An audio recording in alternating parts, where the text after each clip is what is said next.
Can't go over and look through a window. Everybody get that? You see that some. Steve, you ever see them going back? I don't use that as a setup question, but ever them going back on the really bothered you? Somebody worked that case you were bothered by on the suppression being granted of like evidence, drug evidence, and then they completely change course and now allow that to be used in probation. I've never been able to completely understand that at all. That here you're in a courtroom legally, you challenge something to suppression. They have said this is a legal contraband, a legal search and seizure, or legal search and seizure. You've got a ruling, you've got an order, and they go over here.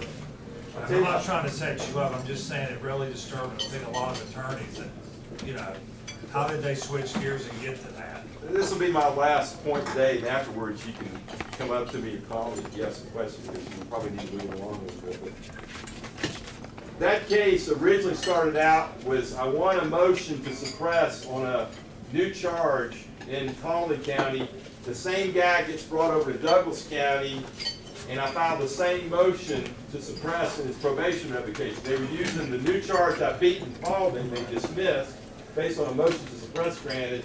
They were using that case to try to revoke his probation in Douglasville. So I filed the same motion, and I argued, okay, you can't have more than one hearing. It's what they call collateral estoppel. You know, the same parties, the same issues, the same burden of proof, it was all there. The cases went back and forth. Debbie Burns, in one of her last decisions as a judge, in the full court opinion, 12-0 voted, you can't do but one. So we win. Collateral estoppel applies. What happened in Douglasville, they denied my motion at bar. They heard the motion suppressed, they denied it. The guy gets revoked for 7 years. On the same stuff that I just argued in Baldwin County, the same thing, you know. So Debbie throws it out, it gets taken up to the Supreme Court, and they raise a new issue. They say for the first time, Cook's client being on probation should have never been able to file a motion to suppress. Your answer is, why is that different? Well, there are a couple reasons they came up with.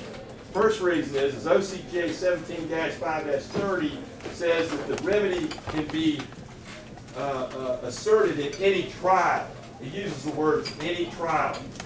So I had that going against me. Also, the national trend was clearly overwhelming that probationers can't file motions to suppress. That's based on the expectation probationers have less rights, less expectations of privacy, all those generic concerns. So trend was way against me. And thirdly,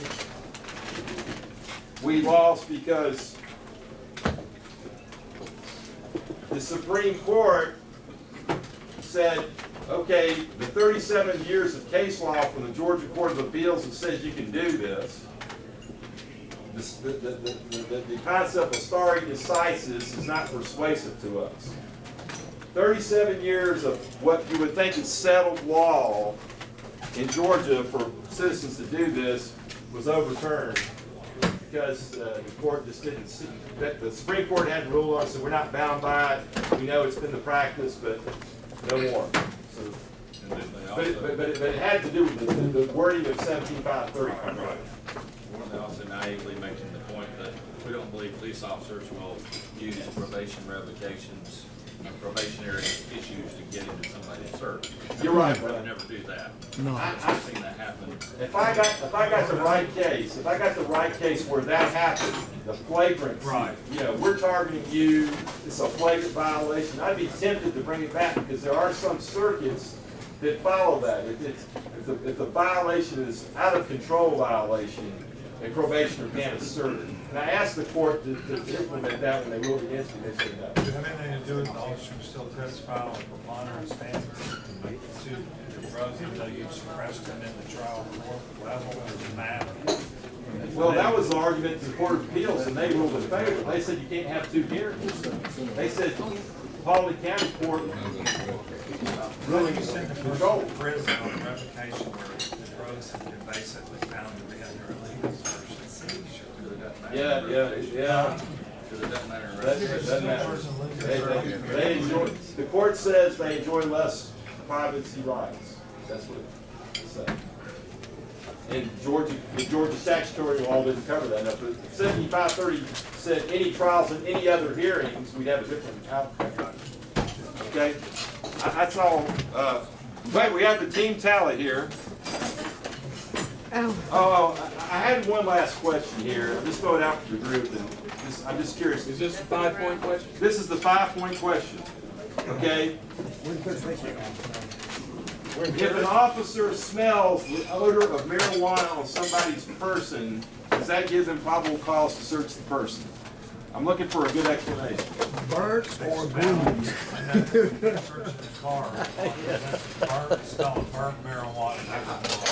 I think the answer, what do you think, Bill? I think the answer is no, because I have some kind of concern for it. Terry frisk is not for introduction, it's for officer safety. Well, the answer to the question is, there is case law that suggests that an officer might have articulable suspicion to do a pat down. There's some cases out there, not strong, but there's out there saying if the officer thinks somebody might be smelling like drugs, they might be more likely to carry weapons. There's a little bit out there. It's kind of addictive. But my question, Jill, my question is, do they have probable cause to do a search? Yeah. And the answer, Bob Connor researched this, the answer appears to be no. And I think the answer is even strengthened by the Sam and Jason case, because they said probable cause is probable cause.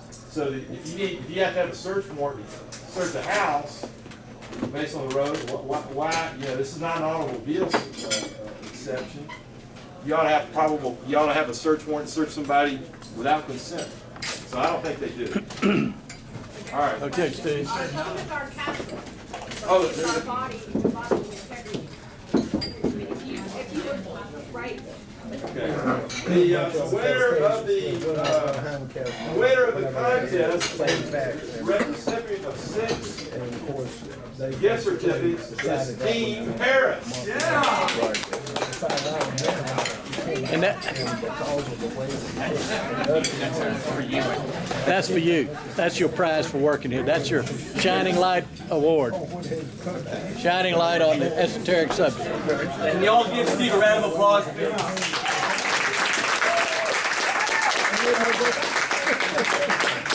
Push a little harder on that button and it'll go off. Steve, thank you so much for y'all